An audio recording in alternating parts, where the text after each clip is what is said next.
If you drive on California's roadways, you've experienced it.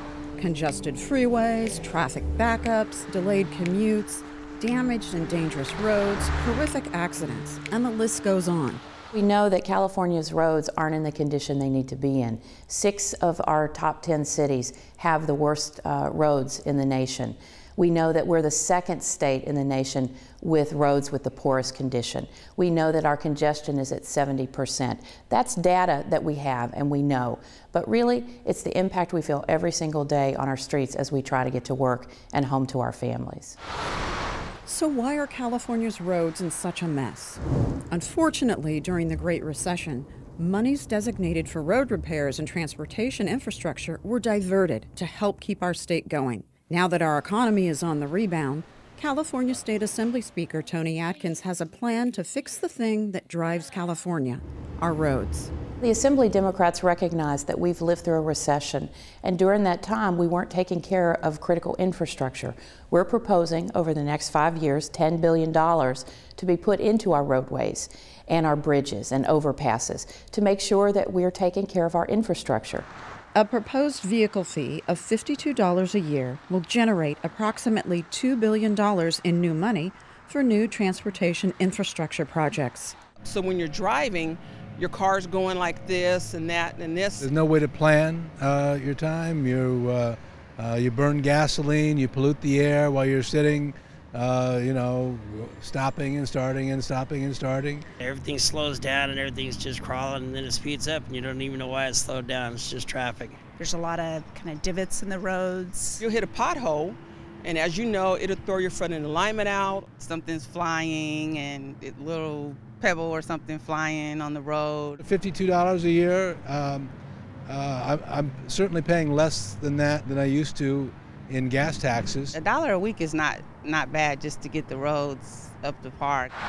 $1 a week is a small investment to build new transportation infrastructure, fix crumbling roads and bridges, make our freeways safer, stimulate our economy, and shorten our commutes. It has a huge impact on our quality of life in California. When a regular family spends $800 a year in maintenance repairs on cars, that's not good.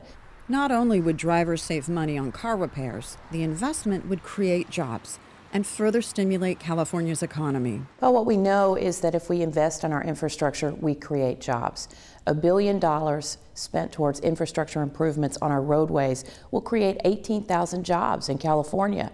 We also know that California exports goods, and that's jobs. So when you talk about trying to get goods moved to our ports in Los Angeles and Oakland and San Diego, what we know is we need that infrastructure to be in place so that it spurs our economy.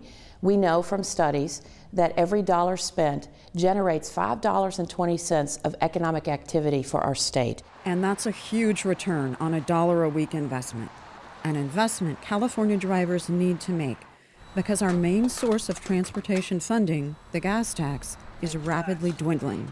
One consequence of the otherwise very positive fact that cars have become more fuel efficient and more vehicles are using no gasoline at all is that transportation revenues collected at the pumps are down. You've heard this all day.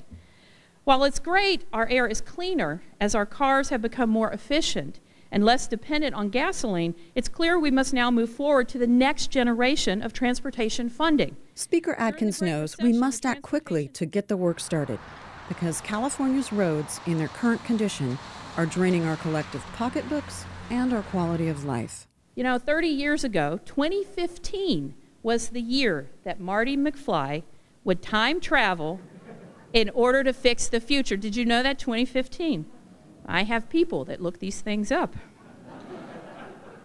Now, the Assembly's transportation proposal doesn't mean hoverboards or nuclear-powered DeLoreans in every garage, but it does mean having roads, streets, and bridges that can handle the 44 to 48 million Californians we're expected to have by 2025. This report is produced by the Speaker's Office of Member Services.